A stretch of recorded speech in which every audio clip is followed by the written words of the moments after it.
Yo, YouTube, what's going on? I'm here to talk to you guys about why you need to be in love with pain, bro.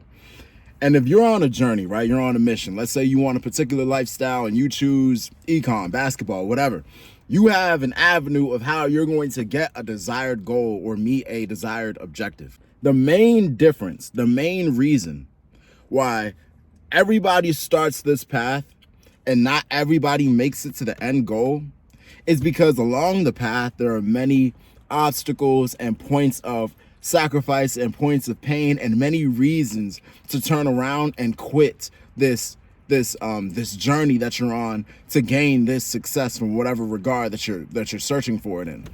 You got to be in love with pain. Mike Tyson said something one time. He said, discipline is doing something that you hate as if you love to do it. Doing something that you hate as if you love to do it. I went on a run this morning, right? And I thought to myself, I was like, wow, it's a great day. I'm gonna go on a run. I'm stretching, I'm outside, I got the wind breeze going. It feels really good before the run. I start running, I got my music in, I'm feeling good, I'm feeling strong, you know what I'm saying? I'm running, I'm taking that turn outside of my neighborhood, and all of a sudden, I start to notice this lactic acid start to build up. I'm like, oh, this don't feel so good no more. You know what I'm saying? But I'm still running. I'm going strong. Boom, boom, boom. I run down the street. I'm now entering the next neighborhood. This is my normal run course, and I haven't ran in a while. You know what I'm saying? So this is my first day back. I'm down the street. I'm entering my next neighborhood, and at this point, I'm like, oh shit, my legs hurt. My back hurt, my lungs hurt, everything hurt. You know what I'm saying? I'm like, bro, I totally forgot that running feels like shit. You know what I'm saying? Like, I always think about like the positive things when it comes to, oh yeah, I'm gonna go for a run.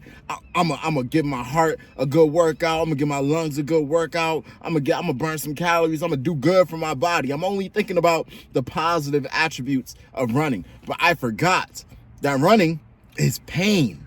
That shit is painful as fuck. I ended up running about like three and a half miles. You know what I'm saying? Around the end of my run, I always do this. I always get to the end, get to my neighborhood, and I sprint. I go hard. Boom, boom, boom, boom, boom, boom, boom, to finish strong, you know? At the end of all my runs, I'm always out of breath. I'm always huffing and puffing. My chest hurts, everything hurts, and I'm just looking for a seat. I'm done my run, and I'm in pain. And this time didn't go any different. By the time that I finished my run, I was hurting like shit. You know what I'm saying? The point of what I'm saying is this. After I finished my run, I felt so good. It felt so good because originally when I first got started, I didn't say, you know what? I'm going to embark on this journey where I'm running every day. I'm going to run today, tomorrow, and da-da-da. I'm going to set up a whole schedule. Nah, I just woke up and said, you know what, bro? I think I'm going to go for a run today. But after I finished my run, after I went through that pain, after I went through that lactic acid, after I went through that fatigue, after I went through my legs, my shins cramping up, after I went through the sacrifice that comes with running, I saw the immediate benefits, that immediate catharsis, that runner's high. You know what I'm saying? And that was enough for me to say, you know what, bruh? I'm going to put the pain in every day. You know what I'm saying? In order to get to a desired objective, there is pain involved. The reason why everybody is not successful is because everybody is not willing to go through that pain. You got to be the one that says, you know what? That pain is not a problem for me. That pain is painful. Pain doesn't feel good. It feels like suffering. You know what I'm saying? But I understand on this journey and on this path, there are many things that I don't want to do that I'm going to have to do. So I'm going to be the one to do something that I hate as if I love to do it. You know what I'm saying? I was talking with my friend one day, and we were talking about consistency. And we were talking about, particularly in YouTube, we were talking about YouTube and making YouTube videos. And I was telling him like, yeah, man, like there are a lot of people that do what I do. There are a lot of people that get their phone, talk and just give like, you know, positive messages and things of that nature or whatever. And there are a lot of people that are actually much better at it than I am. There are a lot of people that got a lot more subs, a much bigger community and all this other stuff or whatever. But the one thing that I find solace in, the one thing that I find peace in, is that everybody starts, right? Not everybody starts actually, but a lot of people start but not nearly as many people finish. You know what I'm saying? There are a lot of people that have great talent, great resources, great ideas, great ways of speaking. If you're playing basketball, they got a great jumper, they got great speed, great stamina, great explosiveness. You know what I'm saying? If you're talking about boxing, they got great power, whatever. They have a lot of assets and attributes that make them a great competitor, that make them a great option. You would look at them and say, wow, there's no way I'm going to beat this guy. This guy is good, and I'm always going to come second to this guy. But the one thing that they lack is that focus. The one thing that they cannot come up with is that desire to continue to show up day after day, day after day. That is the great equalizer.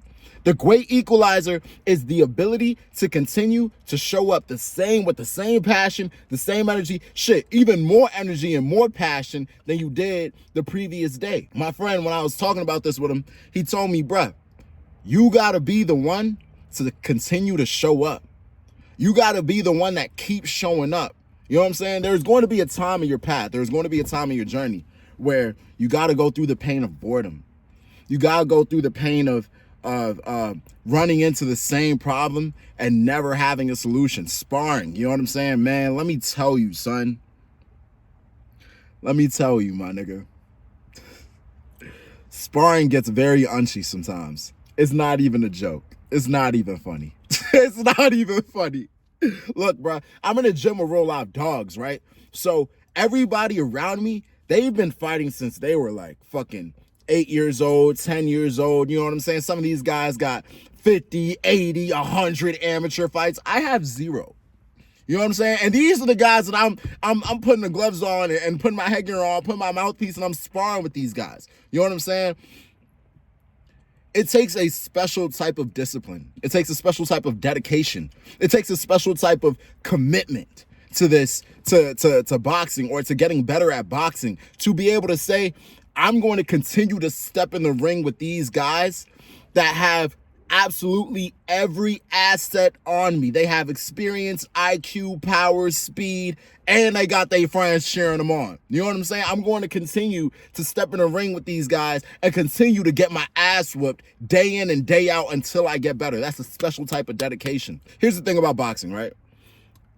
A lot of guys, number one, they be pussy. They're bitches. You know what I'm saying? So they're going to talk tough, but they're not even going to step foot in a boxing gym, right? Then you got some guys that are going to step foot in a boxing gym, but they're not going to put the gloves on, put their headgear on, and spar. Then you got a lot of guys that are willing to spar. They get their ass whooped, and then you never see them again. You know what I'm saying? It takes and I'm not trying to toot my own horn, but it takes a special type of person to show up every day, get their ass beat. I'm not getting my ass whooped every day. You know what I'm saying? But get their ass whooped and decide to come back tomorrow. That is the great equalizer. I promise you, that to me is the secret to success. The recipe to success, right? I say it time and time again. A high volume of reps regularly and frequently over a long period of time. You know what I'm saying? That is the way to evolve in whatever you want to do, be successful in whatever you want to do, grow in awareness in whatever lane or community or environment that you want to be in. You know what I'm saying? A high volume of reps regularly and frequently over a long period of time. But also another caveat to that, right? Or what is also an idea that is embedded into that ideology, you know what I'm saying, is you got to continue to show up and put the pain in. You got to continue to show up and make sacrifices on things that seem like it's not giving you much of a return. You know what I'm saying? 1% at a time is how much you're going to grow.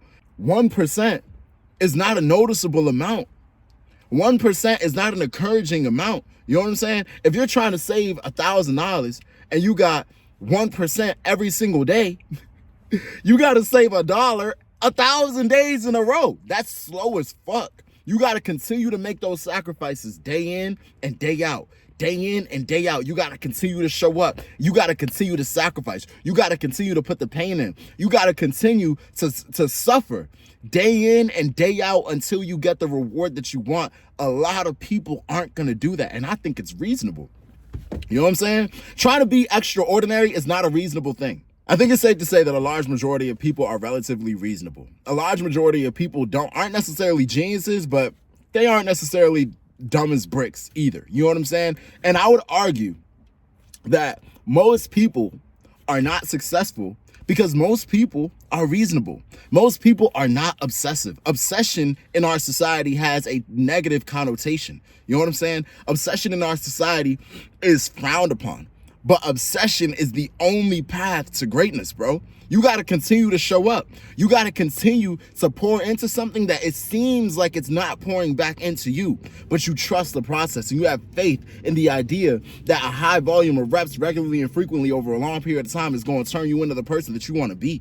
You know what I'm saying? You have faith in the idea that the more you focus on something and the longer that you practice something, the better that you'll get at that thing and the more that that thing will grow. You know what I'm saying? A lot of people know that, but a lot of people don't understand it or believe it enough to make that sacrifice. Or maybe they do understand it, maybe they do believe it, but maybe they just aren't strong enough emotionally, spiritually to sacrifice on that level. You know what I'm saying? So if you can decide to fall in love with pain, if you can decide that you're going to be that person that says, you know what, bro, I don't give a fuck how much I have to sacrifice. You know what I'm saying? I don't give a fuck how much I gotta give before I get.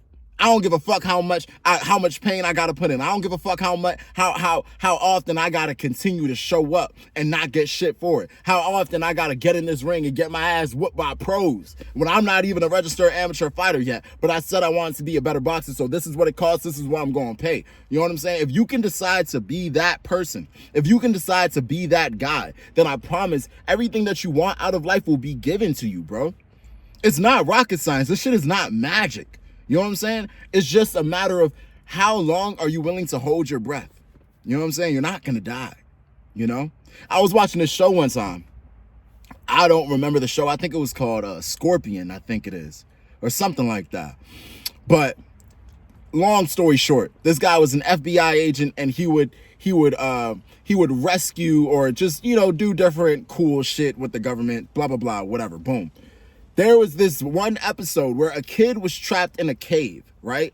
And as time went on, it was a cave on a beach. As time went on, the tide would rise. The tide of the beach would rise and it would fill this cave up, right? So they found out this kid was trapped in a beach. They didn't have the tools, the resources to be able to rescue this nigga or, you know, chop the wood down or chop the stone down to be able to free this nigga or whatever. They only had enough clearance and enough space to be able to put an IV into his arm and then send oxygen directly into his bloodstream. Now, the fucked up part about it, right, is the tide is rising, right? As you're getting oxygen into your blood, right? So your brain is getting oxygen and your body is getting oxygen, but because you're so used to inhaling and exhaling to breathe, your brain is telling you, I need to breathe. I need to breathe through my nose. I need my lungs to get filled with air in order for me to feel like I'm breathing and I'm alive right now. But he had the IV of oxygen in him, right? So this government agent is telling him like, look, we got the IV in you. We are giving you air. If you breathe, because this cave is about to fill up with water. If you breathe, you will drown yourself. Right? If you breathe, you will breathe water into your lungs and you will drown yourself. So it's important that you do not exhale or inhale. You are getting this oxygen through the IV that's being put in your arm. You know what I'm saying? Do you understand how fucked that is? This is a kid that's strapped in a cave. He's scared as fuck. This water is building up all the way up to over his head. You know what I'm saying? And they're telling him, look, you gotta essentially hold your breath. You got to hold your breath, but you're not going to die. Your body is going to panic. It's going to feel like you're suffocating. It's going to feel like you're drowning. And there's only so much oxygen that they could put in your bloodstream at a time. You know what I'm saying? So you're going to feel like you're drowning. You know what I'm saying? But you're not drowning. You're actually doing what's necessary to get you out of that environment. The more pain that you put in, the more sacrifice that you put in, the longer that you stay in that realm, the longer that you stay, that you go without tapping out, the closer you are to getting your desired outcome. But you gotta hold your breath. If you don't hold your breath, you'll die. That's exactly the situation that you're in. You know what I'm saying? It feels like you're not going anywhere. It feels like what you're doing is ultimately adding to your detriment instead of instead of your growth, instead of your gain, instead of your success, right? It feels like, there has to be an easier way to this. You know what I'm saying? There has to be another way. Or maybe I'm better off just settling. Maybe I'm better off just, maybe that kid thought, you know what, bro? It feels like I'm gonna die. I'd rather not die in a painful way. Let me just fucking breathe. Let me just kill myself. Fuck it. You know what I'm saying? That had to have crossed his mind. He had to have thought to himself, no, I'm about to die, son. You know what I'm saying? Fuck it. I might as well. These niggas are not gonna get me out. How the fuck am I gonna get out of this shit? I'm stuck in this cave. You know what I'm saying? But you gotta trust the process, bro. You gotta trust that IV is giving you oxygen in your blood. You gotta trust that if I hold my breath long enough, these FBI agents are going to eventually get me out of this cave and I'll be fine. But if I breathe, if I submit, if I tap out, if I give in to my inner weakness, to my inner bitch, then I'm never gonna get the desired outcome. You know what I'm saying? You gotta be the one that says, I'm gonna hold my breath longer than anybody, any of my competitors, longer than anybody in my lane. I'm gonna wake up every single day and decide to choose my future self. I'm going to decide to put the pain in, placate towards my higher self instead of trying to satisfy my emotions, satisfy my desires, satisfy my short-term wants. You know what I'm saying? You gotta ask yourself, what do you want more? Do you want your comfort more than your dreams? Do you want your comfort more than your success? What are you willing to sacrifice more? You could be a millionaire in 10 years. You know what I'm saying? You could be rich in 10 years. You could be fully retired, not having to worry about where this money is gonna come from. You on vacation, you got a pretty girl beside you. You know what I'm saying? Are you going to sacrifice that for 2K? Are you going to sacrifice that because you don't want to run in the morning? Are you going to sacrifice that because you want some wings instead of the salad? You know what I'm saying? You got to ask yourself these questions and you got to be willing to put the pain in, bro. That's it. That's all. All right. I love you guys. Bye. See ya.